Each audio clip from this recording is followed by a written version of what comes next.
Melania Trump. Apparently, there are several photos and videos depicting Donald Trump's awkward treatment of the First Lady, and the recent photos of the first couple boarding Air Force One on April 16 further drive the point. Since Donald Trump's inauguration in January, onlookers, observers, and body language experts have placed their focus on the body language between the president and Melania Trump. The first, among many, awkward instances and treatment towards Melania Trump was witnessed during the president's inauguration, whereas he left Melania Trump behind as he approached then-President Barack Obama and his First Lady Michelle Obama. Observers were quick to notice the difference between Donald Trump's treatment towards Melania to that of Barack Obama's during his inauguration 2 terms prior. According to the Huffington Post, President Donald Trump was criticized for not waiting for Melania Trump to get out of the car and instead proceeded to meet and greet Barack and Michelle as Melania made her way over alone. Following the awkward inauguration day scene between the first couple, photos of Melania's unhappy face plagued the internet, leading many to believe that she is unhappy with Donald Trump. Despite these photos and the opinion of several body language experts who claim that Melania is uncomfortable with Donald Trump and that he could be closer to his wife, their marriage seems to be doing just fine. However, the recent photos of Donald Trump and Melania Trump as they boarded Air Force One on April 16 adds fuel to the already hot issue that is Donald's treatment towards Melania. Apparently, observers have noticed that Donald and Melania have too much space between them as they descended the steps of Air Force One. Although there have been other presidents who descended the stairs of Air Force One without their First Lady, the behavior displayed by Donald Trump during his and Melania's descent seems to be part of a larger pattern. In light of the said pattern, the body language and etiquette Donald Trump has towards his wife are found questionable by experts.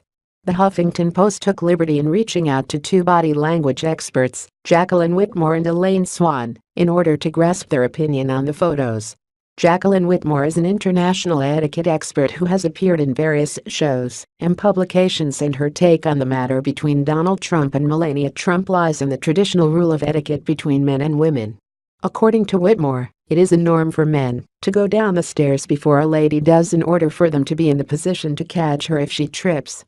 Despite Donald Trump's position ahead of Melania Trump on the stairs of Air Force One, the distance was just far too much, according to the Washington Examiner. Apparently, the president wasn't just a few steps ahead of Melania, but several feet.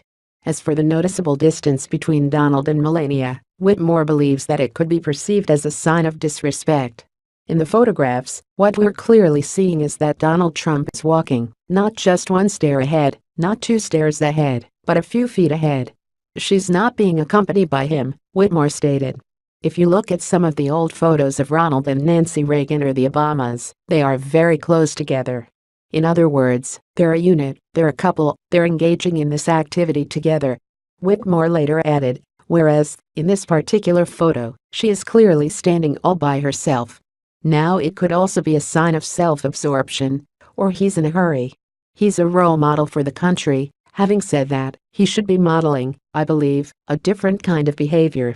Meanwhile, Elaine Swan has a similar take on the distance between Melania and Donald Trump, stating that what Donald Trump did was far from proper. The husband at the bottom of the stairs, saluting and greeting the people there, and the wife is still at the top of the stairs. This is incorrect, Swan began. The proper thing for him to do is to wait for his spouse at the bottom of the stairs, and then take her hand and assist her down the last few steps as she comes down. This was not done. Swan topped matters off with a witty comment about being a president and a husband. Apparently, you can do both simultaneously well. He still is a husband first before a president. Swan insisted. Because he's in the presence of a woman, and this woman is his spouse, he still has to make sure